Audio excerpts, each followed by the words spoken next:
नमस्कार, आप देख रहे हैं हमारी खास पेशकश वर्ल्ड नाउ। मैं हूं आपके साथ विवेक चांडिल्य। वर्ल्ड नाउ में हम आपको बताते हैं दुनिया की उन बड़ी खबरों के बारे में जिसके बारे में जानना बहुत जरूरी है। वर्ल्ड नाउ में आज बात करेंगे ईरान की उस रणनीति के बारे में जिससे सऊदी से लेकर अमेरिका तक हड़कंप मचा हुआ है। ईरान पिंसर अटैक की तैयारी कर रहा है। सऊदी अरब को लगा था कि वो अमेरिका को इनपुट देगा, अमेरिका का साथी बनेगा, इजराइल के साथ मिलकर कदम से कदम मिलाकर ईरान को हमेशा हमेशा के लिए मिटा देगा, ईरान के प्रॉक्सीज का सफाया कर देगा। लेकिन जंग के 5 महीने के बाद स्थिति बदल चुकी है और अब सऊदी चारों तरफ से घिर गया है। ईरान ने प्लान बनाया कि सऊदी को चारों तरफ से घेरा जाएगा और पिंसर अटैक की शुरुआत की जाएगी। तो क्या सऊदी के ऊपर इस वक्त का सबसे बड़ा खतरा है? प्लानिंग यह है कि हूती, कताइब, हिजबुल्लाह और आईआरजीसी और इराक के मिलिशिया सब मिलकर सऊदी पर एक साथ हमला करेंगे। उत्तर से, दक्षिण से, चारों तरफ से हमला होगा। अमेरिकी कंपनियां, सऊदी की तेल रिफाइनरी कंपनियां सब निशाने पर होंगी। सऊदी को पता है कि उस पर पिंसर अटैक हो सकता है। इस वजह से वो कभी पाकिस्तान, तुर्की के साथ सैन्य गठबंधन कर रहा है तो कभी अमेरिका से हाथ मिला रहा है। आखिर क्या है पिंसर अटैक? रणनीति क्या है ईरान की? क्यों सऊदी को घेर कर मारना चाहता है ईरान? डिटेल आपको बताएंगे। फिर वर्ल्ड नाउ में हम बात करेंगे ट्रंप एंड टीम के बारे में। अमेरिका का इतिहास जब लिखा जाएगा तो पता चलेगा कि ट्रंप एंड टीम ने ईरान से जंग के दरमियान सबसे बड़ी गलती की। ईरान जंग के बीच कई लोगों ने ट्रंप का साथ छोड़ दिया। ट्रंप अब बिल्कुल अकेले पड़ चुके हैं और अब तो डोनाल्ड ट्रंप की बिल्कुल चहेती, बहुत खासम खास व्हाइट हाउस की प्रेस सेक्रेटरी, जिसकी तारीफ करते डोनाल्ड ट्रंप नहीं थकते थे, उन्होंने भी इस्तीफा दे दिया है। खबर है कि व्हाइट हाउस के कुछ अधिकारियों से अनबन के बाद उन्हें इस्तीफा देना पड़ा। हालांकि ट्रंप और कैरोलिन लेविट ने कहा है कि निजी कारणों से उन्होंने इस्तीफा दिया है। उधर इन सब के बीच अब्राहम लिंकन पर तैनात 20 से ज्यादा नौसैनिकों के समंदर में छलांग लगाकर सुसाइड करने की कोशिश की खबर आ रही है। 7 सैनिकों के आपसी झड़प में मारे जाने की खबर आ रही है। तो एक तरफ ट्रंप की टीम में भगदड़ मचा है तो दूसरी तरफ ट्रंप की सेना में भी भगदड़ है। आपस में ही एक दूसरे को मारने पर उतारू हो गए हैं। समंदर में छलांग लगाकर सुसाइड करने की कोशिश कर रहे हैं। ऐसा क्या हुआ है कि ट्रंप की आर्मी और ट्रंप की टीम दोनों ही ईरान जंग के दरमियान पूरी तरीके से टूट चुकी है और किस तरह से ईरान फौलाद साबित हुआ है, दिखाएंगे आपको डिटेल से। चलिए शुरुआत करते हैं और देखते हैं वर्ल्ड नाउ। वर्ल्ड नाउ की शुरुआत इस वक्त की ब्रेकिंग न्यूज से करना चाहेंगे। इस वक्त बहुत बड़ी खबर आ रही है। ईरान से जंग के दरमियान अमेरिकी सैनिकों पर बहुत बड़ा खतरा मंडरा रहा है। 7 सैनिकों के मारे जाने की खबर आ रही है। यूएसएस अब्राहम लिंकन पर सवार जो सैनिक थे उनके ऊपर डिप्रेशन, तनाव इस कदर हावी हो गया है कि 20 से ज्यादा सैनिकों ने समंदर में कूदकर जान देने की कोशिश की है। 7 सैनिकों के आपसी झड़प में मारे जाने की खबर आ रही है। 6 सैनिकों ने फिर से समंदर में कूदकर जान देने की कोशिश की है। और आपको बता दें, लगातार 265 दिनों से सैनिकों की तैनाती है इस शिप पर, जिसके बाद सैनिकों में बेचैनी, घबराहट, तनाव लगातार बढ़ता जा रहा है। और इस वजह से खबर यह आ रही है कि 7 सैनिक आपसी झड़प में मारे गए हैं। USS Abraham Lincoln aircraft carrier के ऊपर, बहुत बड़ा एयरक्राफ्ट कैरियर है, बहुत ताकतवर है, बहुत शक्तिशाली है। अभी हमने आपको हाल ही में रिपोर्ट दिखाई थी कि किस तरह से इस शिप पर सैनिक लगातार शिकायत कर रहे हैं, कह रहे हैं उनके चीजें नहीं उनको मुहैया कराई जा रही है, उनको खाने पीने की दिक्कत हो रही है, उनको टॉयलेट वॉशरूम की दिक्कत हो रही है, उनको 50 तरीके की चीजों की दिक्कत हो रही है और सैनिक बीमार भी पड़ रहे थे। इस बीच खबर यह आ रही है कि ईरान के अंदर सैनिकों ने आत्महत्या करने की शुरुआत कर दी है। 20 से ज्यादा नौसैनिकों ने समंदर में कूदकर जान देने की कोशिश की है और खबर यह भी मिल रही है कि 7 सैनिक जो है वो आपसी झड़प में मारे गए हैं। यानी मिडिल ईस्ट में एक ऐसे महाविनाश की शुरुआत हो गई है जिसका ट्रिगर खुद अमेरिका ने दबाया और ऐसे हालात की कल्पना कभी अमेरिका ने नहीं की थी। एक तरफ वो खुद के सैनिकों को खतरे में डाल रहा है, जहां उसके सैनिक ही समंदर में कूदकर जान दे देना चाहते हैं क्योंकि वो अब अपने सुरक्षित नहीं मान रहे। दूसरी तरफ बड़ी खबर यह है कि सऊदी को ईरान कैंची की तरह काटने की तैयारी में है और इसे रणनीतिक भाषा में पिंसर अटैक कहते हैं। अमेरिका का सबसे करीबी सहयोगी देश है गल्फ का सऊदी अरब। ईरान के प्रॉक्सी ने एक खतरनाक पिंसर अटैक यानी कि चौतरफा घेरेबंदी कर ली है, जिसे न सिर्फ मिडिल ईस्ट को कब्रगाह बनाया जा सकता है बल्कि पूरी दुनिया का तेल बाजार भी धधक उठेगा। ईरान की इस हिट लिस्ट में नंबर 1 पर खाड़ी का सबसे अमीर मुल्क है सऊदी अरब। वो सऊदी अरब जो अमेरिका और डोनाल्ड ट्रंप का सबसे लाडला माना जाता है। खुफिया रिपोर्ट में बड़ा खुलासा यह हुआ है कि इस बार निशाने पर सीधे सऊदी अरब की बैकबोन है, क्योंकि अमेरिका का खाड़ी के अंदर सबसे बड़ा निवेश, सबसे ज्यादा इन्वेस्टमेंट सऊदी की धरती पर है। अगर सऊदी पर चोट हुई तो दर्द सीधा सुपर पावर को होगा, और फिर वही होगा जो ईरान चाहेगा। यानी जिस मैक्सिमम प्रेशर की रणनीति पर अभी तक अमेरिका चल रहा था, अब वो गेम पलट दिया है ईरान ने। अब वो मैक्सिमम प्रेशर अमेरिका पर बना रहा है और सऊदी को घेर रहा है। आखिरकार सऊदी पर कैसे पिंसर अटैक की तैयारी कर रहा है, नक्शे के जरिए इसे समझने की कोशिश करते हैं। पिंसर अटैक कैसे होता है? अभी आप सऊदी का नक्शा देख रहे हैं। यहां सामने से ईरान, पर्शियन गल्फ के सामने से तटीय इलाका पूरा ईरान का। इराक से कताई भी हिजबुल्लाह घेरे हुए है सऊदी को।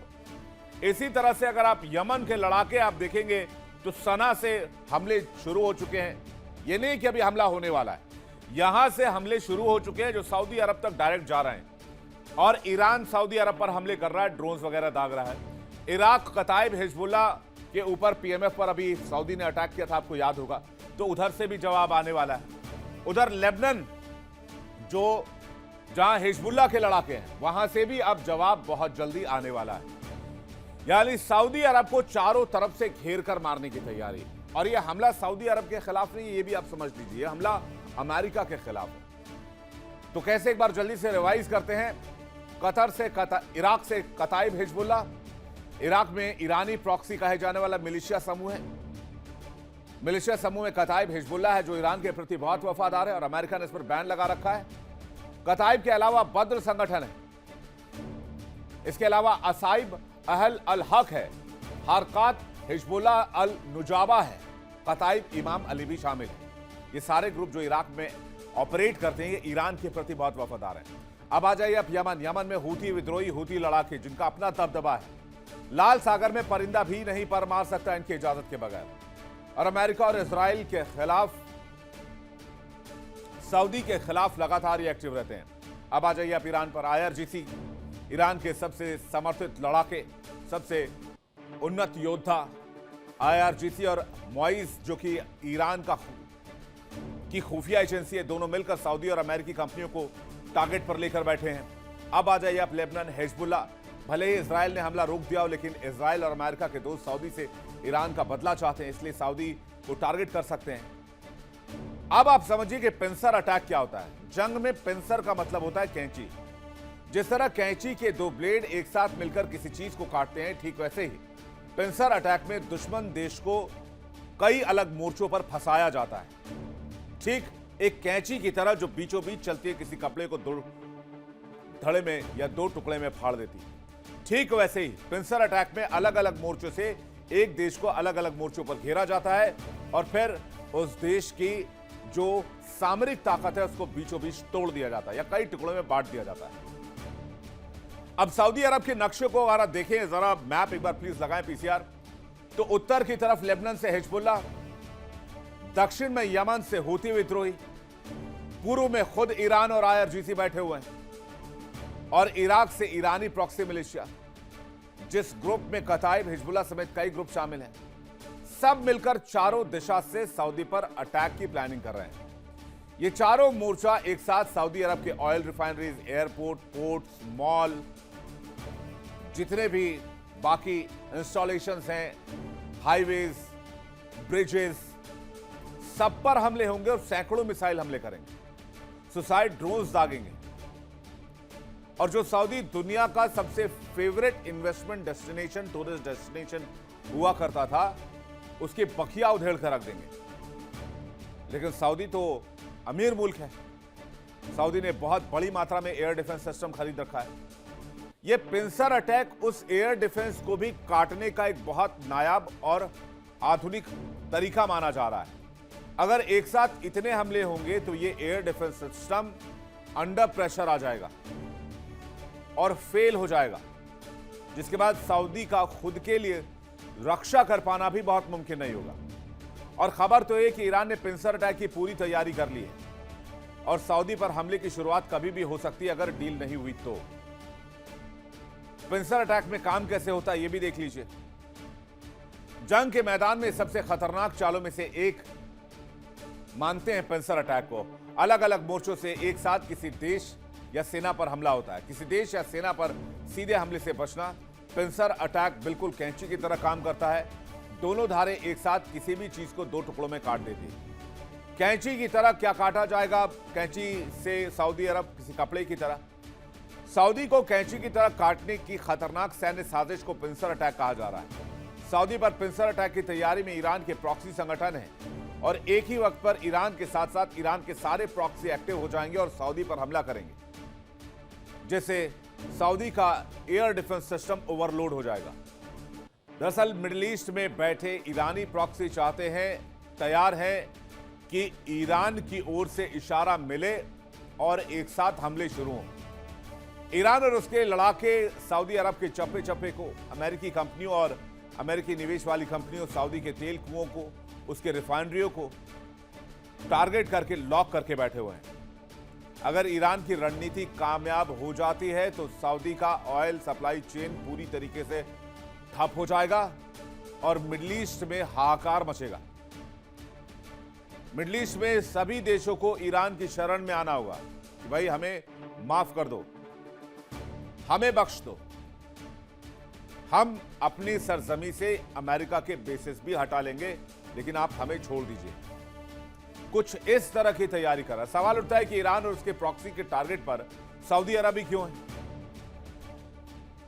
क्यों सऊदी अरब, जो आंखों का तारा है अमेरिका के, उसको निशाने पर लेने की कोशिश कर रहा है ईरान? और अब्राहम अकॉर्ड की भूमिका क्या है, जिसके जरिए सऊदी को इसराइल के करीब लाया जा रहा है? और इसी वजह से खाड़ी में शक्ति संतुलन करने के लिए सऊदी को टारगेट करने की प्लानिंग भी की जा रही है, यह भी माना जा रहा है। दरअसल सऊदी अरब और ईरान के बीच शिया वर्सेस सुन्नी का वर्चस्व भी मायने रखता है। मुस्लिम दुनिया के नेतृत्व करने की होड़ भी इन दोनों देशों में रहती है। सऊदी में मुसलमानों का सबसे पवित्र स्थल है मक्का और मदीना, जो सऊदी अरब कंट्रोल करता है, और एक इकोनॉमिक पावर भी है जो ईरान को बहुत अच्छा नहीं लगता, बहुत भाता नहीं। दुनिया का सबसे बड़ा तेल निर्यातक है इजराइल। सऊदी अब्राहम अकॉर्ड्स में भी आते हैं। सऊदी का इजराइल के साथ रिश्ते सामान्य करने की ओर कदम अब्राहम अकॉर्ड्स ईरान के लिए रेड लाइन है।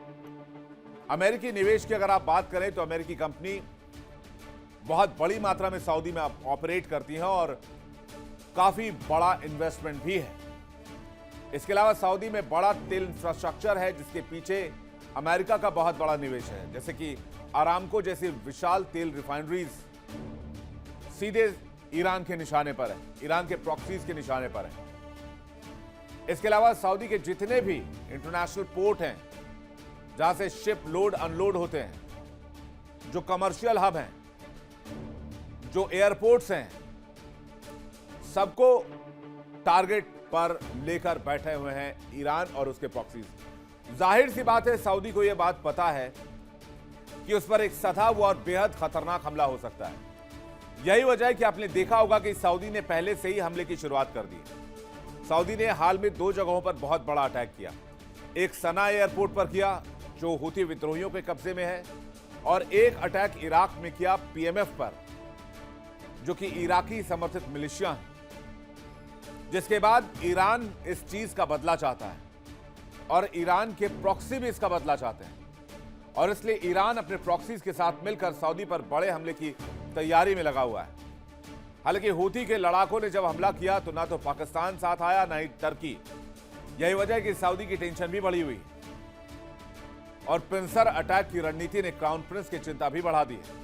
सऊदी पर पिंसर अटैक अमेरिका की उस रणनीति का जवाब है जिसमें अमेरिका ईरान को इकोनॉमिकली चोक करना चाहता है, और वही सेम फॉर्मूला ईरान सऊदी पर अप्लाई करना चाह रहा है। रिपोर्ट्स की माने तो ईरान और उसके प्रॉक्सीज का सऊदी पर हमले का असली मकसद केवल सऊदी को जंग में लाना नहीं, बल्कि सऊदी अरब की इकोनॉमी की बैकबोन तोड़ना है, उसके बुनियादी ढांचों को तबाह करना है, अमेरिका और उसके सहयोगियों से सऊदी को दूर करना है। वैसे भी खाड़ी में कट्टर दुश्मन के बारे में बात हो तो नंबर 1 पर सऊदी और ईरान की दुश्मनी आती है। इसलिए ये जंग ईरान वर्सेस सऊदी की भी है। ईरानी प्रॉक्सी और ईरान सऊदी के किस किस सेक्टर पर अटैक कर सकते हैं वो भी आप देख लीजिए। तेल और एनर्जी सेक्टर, सऊदी अरब की अरामको जैसी विशाल तेल रिफाइनरों पर हमला होगा। इन हमलों के जरिए वैश्विक तेल आपूर्ति को ठप करने की कोशिश है। इंटरनेशनल जो पोर्ट्स बने हुए हैं, यहां से सऊदी का सारा अंतर्राष्ट्रीय समुद्री व्यापार संचालित होता है। ईरानी प्रॉक्सी समुद्र के व्यापार को रोकना चाहते हैं। इसके अलावा इंटरनेशनल एयरपोर्ट्स, कमर्शियल हब, इस पर हमला करके सऊदी से दुनिया भर के उड़ानों को पूरी तरीके से रोकना और सऊदी के अंदर डर का माहौल पैदा करना कि जिससे दुनिया भर में जो निवेश का माहौल सऊदी ने बनाया उस कॉन्सेप्ट को भी ब्रेक करना। इसके अलावा सऊदी में Amazon, AMD, Hilton, Meta, Marriott, बहुत सारी ऐसी अमेरिकी कंपनीज हैं जो वहां पर ऊर्जा, प्रौद्योगिकी, टूरिज्म और बेसिक इंफ्रास्ट्रक्चर पर काम करते हैं। इसके अलावा सऊदी में परमाणु एनर्जी रिएक्टर्स भी हैं, वहां पर भी ईरान हमले कर सकता है। हालांकि जैसे ही सऊदी पर हमले शुरू होंगे, अमेरिका सबसे पहले सऊदी को बचाने की कोशिश करेगा। लेकिन अमेरिका के पास भी एयर डिफेंस सिस्टम अब उतनी मात्रा में नहीं है, बात ईरान और उसके प्रॉक्सी को पता है। इसलिए ईरान जानता है कि यह सबसे सही हमला है सऊदी पर हमला करके अमेरिका को प्रेशराइज करने के लिए, क्योंकि अमेरिका के पास मिसाइल और इंटरसेप्टर्स की भारी किल्लत, स्टॉक अब तक के सबसे लो पर चल रहे हैं और जो रिजर्व जरूरी है वो अमेरिका खर्च नहीं करेगा। इसलिए सऊदी को बचाना अमेरिका के लिए इतना आसान नहीं होगा। हालांकि जो भी प्लान ईरान और उसके प्रॉक्सी ने तैयार किया है, वो इसे कब एग्जीक्यूट करेंगे, क्या वो इस महीने करेंगे, क्या वो 10 दिन के बाद करेंगे, क्या वो 1 महीने के बाद करेंगे, कोई नहीं जानता है। लेकिन इतना तय है कि जो भी होगा नवंबर से पहले होगा, क्योंकि नवंबर में अमेरिका में मिड टर्म इलेक्शंस होने वाले हैं। इन सब के बीच हमें यह भी समझना होगा कि सऊदी अरब पर अमेरिका इतना मेहरबान क्यों रहता है, जिसका खामियाजा बेशक आज सऊदी को भुगतना पड़ रहा है। अमेरिका और सऊदी के बीच का रिलेशन क्या कहता है?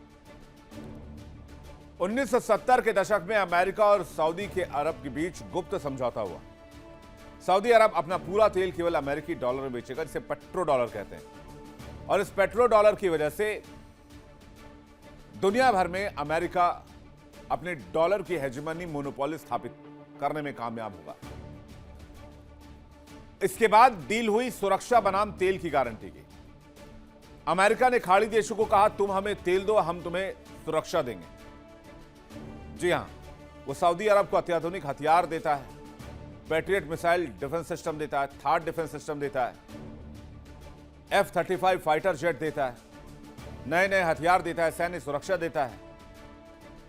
बदले में सऊदी दुनिया के एनर्जी मार्केट में तेल की सप्लाई और कीमतों को कंट्रोल में रखने की कोशिश करता है अमेरिका के लिए। सऊदी अरब अमेरिकी डिफेंस इंडस्ट्री का सबसे बड़ा ग्राहक है। सऊदी अरब अरबों डॉलर के अमेरिकी फाइटर जेट्स, मिसाइलें, हथियार सब कुछ खरीदता है, जिससे अमेरिका की डिफेंस सेक्टर को, अमेरिका की इकोनॉमी को बूस्ट मिलता है। अगर सऊदी पर हमला हुआ तो सबसे पहले अमेरिका में हाहाकार मचेगा, अमेरिका में कारोबार ठप होंगे, सबसे ज्यादा दर्द अमेरिका को होगा। उसके बाद अमेरिका को खुद इस जंग में प्रॉपर एंट्री लेनी होगी अगर वो सऊदी को बचाना चाहता है। लेकिन अगर अमेरिका आएगा तो फिर उसके मिसाइल स्टॉक का क्या होगा? कहां से लाएगा वो मिसाइल्स, कहां से लाएगा वो इंटरसेप्टर्स? हथियार दागने के लिए बहुत हैं, लेकिन बचाने वाले हथियार कम हो गए। तो जैसे ही ईरान सऊदी पर हमला करेगा, अमेरिका को इस जंग में आना होगा। अमेरिका अपनी सैन्य बेड़े को भेजेगा और ज्यादा सैनिक भेजेगा। जितने सैनिक आएंगे उतनी बड़ी कैजुअलिटी होगी, और कैजुअलिटी सिर्फ सऊदी में नहीं होगी, मिडिल ईस्ट में मौजूद हर सैनिक के लिए होगी। मिडिल ईस्ट में इस वक्त 50,000 से ज्यादा सैनिकों की तैनाती है, लेकिन वो ईरान के डायरेक्ट हमले से बचेंगे कैसे? और कौन कौन से देश सऊदी को बचाने के लिए आ सकते हैं, ये भी देख लीजिए। सऊदी पर हमला हुआ तो सबसे पहले अमेरिका आएगा। अमेरिका सऊदी अरब का सबसे बड़ा सैन्य, व्यापारिक और रणनीतिक सहयोगी है। जाहिर सी बात है अमेरिका तुरंत मदद भेजेगा। फिर खाड़ी सहयोग परिषद, जीसीसी का मुख्य सदस्य होने के नाते यूएई सऊदी को बचाने के लिए आ सकता है। बहरीन सऊदी अरब का बेहद करीबी पड़ोसी है, जो अपनी सीमाओं और सेना को सऊदी की रक्षा के लिए खोल सकता है। कुवैत खाड़ी देशों की सामूहिक सुरक्षा संधि के तहत सऊदी अरब को पूरा सैन्य और खुफिया सपोर्ट देगा। जॉर्डन सऊदी अरब के साथ एक महत्वपूर्ण, मजबूत, ऐतिहासिक और सुरक्षा संबंध रखता है, जो अपनी सीमा पर सुरक्षा बढ़ाएगा। मिस्र अरब जगत की सबसे बड़ी सेनाओं में से एक है। मिस्र के पास लाल सागर और खाड़ी क्षेत्र में सुरक्षा के लिए सैनिक भेज सकता है। पाकिस्तान, सऊदी अरब के साथ संबंध अच्छे हैं। मक्का मदीना की सुरक्षा के लिए पाकिस्तान कदम उठा सकता है, लेकिन सबसे बड़ी बात यह कि जब तक पाकिस्तान के मुंह में सऊदी डॉलर नहीं डालेगा, हालांकि सऊदी ने अभी हाल ही में एक बार फिर से पैसे दिए हैं पाकिस्तान को, हो सकता है इस सुरक्षा गारंटी को पुख्ता करने के लिए पाकिस्तान ने दलाली के तौर पर पैसे पहले ले लिए, कोई बड़ी बात नहीं, लेकिन पाकिस्तान आ सकता है। वैसे पाकिस्तान को ना तो इस्लाम की पड़ी है, ना ही कुरान की पड़ी है। पाकिस्तान ठहरा वो दलाल देश जो $1 के लिए भी पूंछ हिलाता हुआ अमेरिका जा सकता है। तो पाकिस्तान दलाली के लिए, पाकिस्तान पैसे के लिए, सऊदी के पास पैसों की कोई कमी नहीं। तो पाकिस्तान को सऊदी पैसा देकर खरीद सकता है इस युद्ध को लड़ने के लिए, यह भी पॉसिबिलिटी है। सऊदी अरब के बड़े हथियार आपूर्तिकर्ता जो राजनयिक, खुफिया और लॉजिस्टिक सहायता देंगे, उसमें GCC है। इस संगठन के सभी सदस्य देश आपसी सुरक्षा समझौते के तहत एक दूसरे की हेल्प के लिए बाध्य हैं। फिर आ जाइए अरब लीग, OIC। ये बड़े संगठन जो OIC है, इस्लामिक कोऑपरेशन, वो सिर्फ बयान देने का काम करता है, वो सिर्फ निंदा करता है। इस संगठन ने भी मुसलमानों की भलाई के लिए पूरी दुनिया में आज तक कोई काम किया नहीं ठोस जो गिनवाया जा सके। ये अंतर्राष्ट्रीय मंच में माहौल बनाएंगे, ये बयान जारी करेंगे, ये निंदा करेंगे। पाकिस्तान और तुर्की के साथ सऊदी का समझौता है, लेकिन पाकिस्तान जंग नहीं लड़ेगा, मैंने आपको बता दिया है। पाकिस्तान सिर्फ एक ही सूरत में जंग लड़ेगा, जब सऊदी डॉलर पाकिस्तान के मुंह में ठूसेगा तो पाकिस्तान लड़ने के लिए आ सकता है। लेकिन सबसे बड़ी बात है कि ईरान की ताकत का मुकाबला किसी देश के पास नहीं है मिडिल ईस्ट में, और वो सस्टेनेबिलिटी भी नहीं है। पाकिस्तान डायरेक्ट लोहा नहीं ले सकता ईरान से, और आपने भी देखा होगा कि अभी तक के हमले में कोई भी खाड़ी का देश डायरेक्ट ईरान के खिलाफ खड़ा नहीं हुआ, सिर्फ सऊदी को छोड़ दे, क्योंकि सऊदी और ईरान की दुश्मनी तो पुरानी। और अब जाहिर है पिंसर अटैक की तैयारी कर रहा है ईरान। अगर पिंसर अटैक करने में ईरान कामयाब होता है तो मिडिल ईस्ट जलकर खाक हो जाएगा, और सबसे बड़ा नुकसान सऊदी का होगा। अगर हिजबुल्लाह, IRGC और हूती मिलकर सऊदी अरब पर 3 तरफ से पिंसर अटैक करते हैं तो सऊदी अरब का डिफेंस सिस्टम पूरी तरीके से प्रेशराइज हो जाएगा, फॉल हो जाएगा, और अमेरिका को मजबूरन इस युद्ध में आना होगा। इसका मतलब यह होगा कि इस युद्ध का दायरा बहुत बड़ा हो जाएगा, जिसे समेट पाना, रोक पाना बहुत मुश्किल हो जाएगा, और उसमें कैजुअलिटी बहुत बड़ी मात्रा में हो जाएगी, बहुत सारी जाने जाएंगी। इसलिए वक्त है ईरान और अमेरिका इस जंग को अभी रोक ले। एक तरफ ईरान जंग से निकलने की छटपटाहट, दूसरी तरफ ट्रंप की बिखरती टीम और पस्त होते सैनिक। खबर आ रही है कि व्हाइट हाउस की प्रवक्ता कैरोलिन लेविट ने रिजाइन कर दिया। हालांकि व्हाइट हाउस और ट्रंप की टीम ने कहा है वो निजी कारणों से इस्तीफा दे रही है, लेकिन खबर यह है कि ट्रंप की टीम कैरोलिन लेविट के बीच बन नहीं रही थी, और इसी वजह से कैरोलिन लेविट को इस्तीफा देना पड़ा। ये वही कैरोलिन लेविट हैं जिनकी नॉनस्टॉप तारीफ करते थे डोनाल्ड ट्रंप, उनके बयान देने के तरीके की, उनकी खूबसूरती की तारीफें करते नहीं थकते थे। लेकिन अचानक से ऐसी स्थिति आ गई कि कैरोलिन लेविट 20 महीने के बाद व्हाइट हाउस को अलविदा कहने के लिए तैयार है, और जबकि 20 महीने वो राष्ट्रपति डोनाल्ड ट्रंप की सबसे भरोसेमंद प्रवक्ता रहे। प्रेस कॉन्फ्रेंस के दौरान जब भी ट्रंप की नीतियों, फैसलों और विवादों पर मुश्किल सवाल पूछे जाते तो उनका जवाब देने की जिम्मेदारी अक्सर कैरोलिन लेविट को ही दी जाती। कई बार ट्रंप का आक्रामक तरीके से उन्होंने बचाव किया और मीडिया के सवालों का तीखे अंदाज में जवाब दिया, लेकिन अब वो ट्रंप की टीम का हिस्सा नहीं है। सबसे पहले समझिए कि व्हाइट हाउस के प्रेस सेक्रेटरी की भूमिका क्या होती है। जिस रोल में अभी तक कैरोलिन लेविट थी, ये राष्ट्रपति का आधिकारिक प्रवक्ता होता है, रोज मीडिया को सरकार के फैसलों की जानकारी देता है, प्रेस कॉन्फ्रेंस और प्रेस ब्रीफिंग करता है, राष्ट्रपति की नीतियों और फैसलों का बचाव करता है, पत्रकारों के सवालों का जवाब देता है। ईरान जंग अमेरिका के लिए और ट्रंप के लिए सबसे बड़ी भूल साबित हुई, यह हम डे 1 से कह रहे हैं। लेकिन हर गुजरते दिन के साथ हमारी इस खबर पर मुहर लगती जा रही है। ट्रंप पूरी टीम के साथ जंग में उतरे थे, लेकिन बारी बारी से एक एक करके ट्रंप की टीम बिखरती चली गई और आज इसी बिखरती हुई टीम में कैरोलिन लेविट का नाम भी जुड़ गया। इससे पहले भी अमेरिका में कई लोग जंग के बीच इस्तीफा देकर नौकरी छोड़कर जा चुके हैं, जिनमें कई दिग्गजों के नाम हैं। जिन लोगों ने टीम जो ट्रंप का साथ छोड़ा, उनके ऊपर ट्रंप एक ही आरोप लगाते हैं कि इन्होंने जंग करके गलती की, जबकि जिन लोगों ने रिजाइन किया उनका यह कहना है कि ट्रंप मूर्खतापूर्ण फैसले करते हैं, जिससे अमेरिका को नुकसान हो रहा है और वो इस पद पर रहते इस नुकसान को नहीं देख सकते। पिछले 5-6 महीने में ईरान के साथ जंग के दरमियान अमेरिका की डोनाल्ड ट्रंप की टीम धीरे धीरे कर टूट गई, बिखर गई और अपनों के बीच ही फंस गए डोनाल्ड ट्रंप। लिस्ट की बात करें तो पहला नाम सबसे टॉप पर तुलसी गबार्ड का पूर्व खुफिया प्रमुख, 18 खुफिया एजेंसियों के प्रमुख थे। ईरान पर जंग को लेकर ट्रंप प्रशासन को आगाह किया था, लेकिन ट्रंप ने किसी की भी एक ना सुनी और इसलिए तुलसी गबार्ड ने मई 2026 को इस्तीफा दे दिया। जॉन फेलन पूर्व नौसेना सचिव, ईरान जंग का विरोध किया तो हटा दिए गए। यूएस युद्धपोत की तैनाती का विरोध किया था और आज यूएस युद्धपोत की हालत यह है कि सैनिक आपसी झड़प कर रहे हैं और सैनिकों के खाने तक के लिए ठीक से अनाज तक नहीं है जहाज पर। बताएंगे वो भी डिटेल में आपको दूंगा कुछ मिनटों में। आते हैं अगली नाम पर, रैंडी जॉर्ज पूर्व army chief of staff, US army का सर्वोच्च सैन्य अधिकारी, ग्राउंड ऑपरेशन को पहले ही खतरनाक बता चुके थे। ईरान पर हमले को लेकर अलर्ट कर चुके थे, ईरान के पास तैनाती को खतरा बताया था, लेकिन इनकी किसी ने ना सुनी। CQ ब्राउन पूर्व एयरफोर्स चीफ, ईरान पर हवाई हमलों को गलत बताया था, बातचीत से मैटर को सुलझाने की कोशिश की थी। लिसा फ्रांचेटी पूर्व नेवी की टॉप एडमिरल, उन्होंने कहा था कि ईरान के पास नेवी की तैनाती बहुत खतरनाक हो सकती है, हुर्मुज के आसपास जहाज ले जाना खतरनाक हो सकता है, इस कदम से अमेरिका को नुकसान होगा। लिंडा फेगन पूर्व कोस्ट गार्ड प्रमुख, ईरान जंग का विरोध किया, रेस्क्यू ऑपरेशन की जिम्मेदारी लेने से इनकार किया।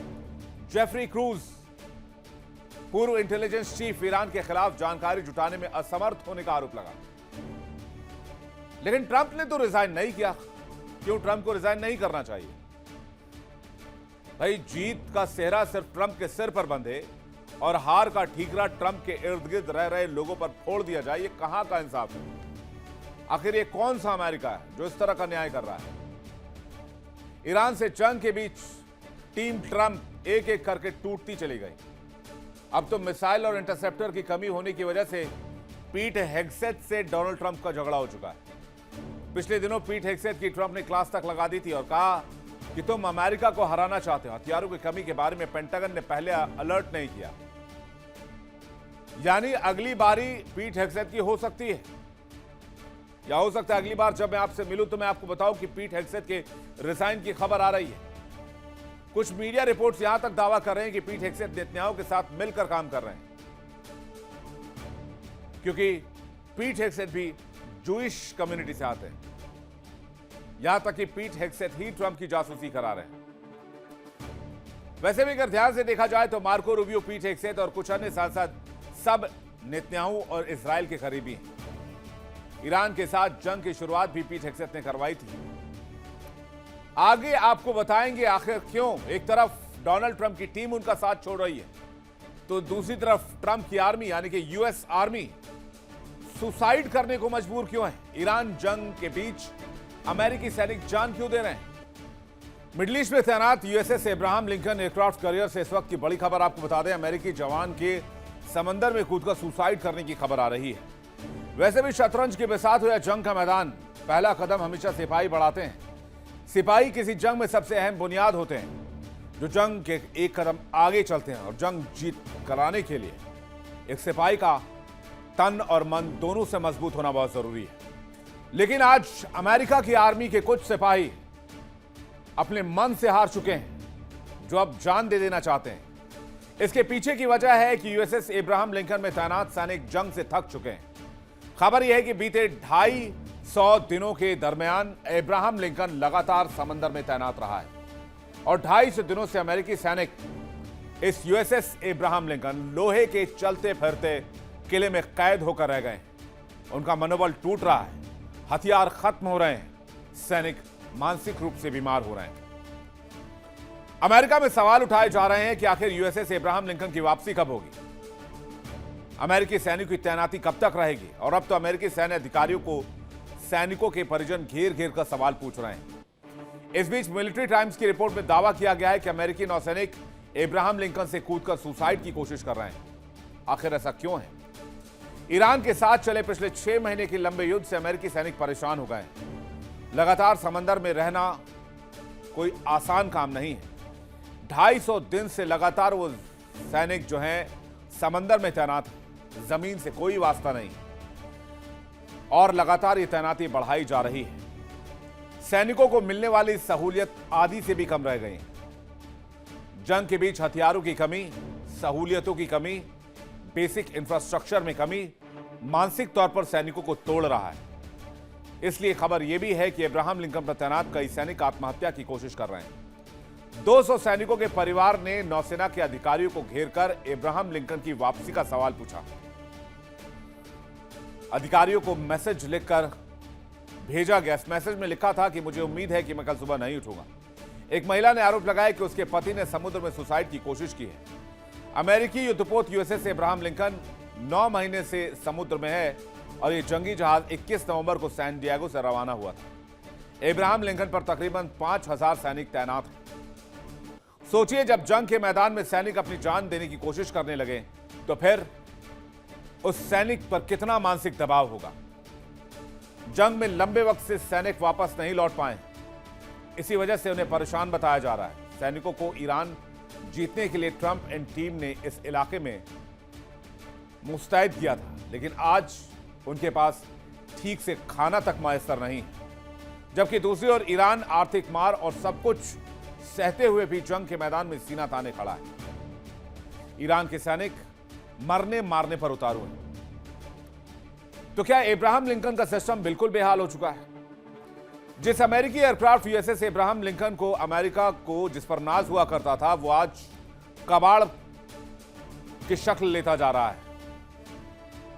खबर यह है कि अमेरिकी सैनिकों के लिए बेसिक सुविधा तक नहीं है। दिक्कतें क्या क्या हैं?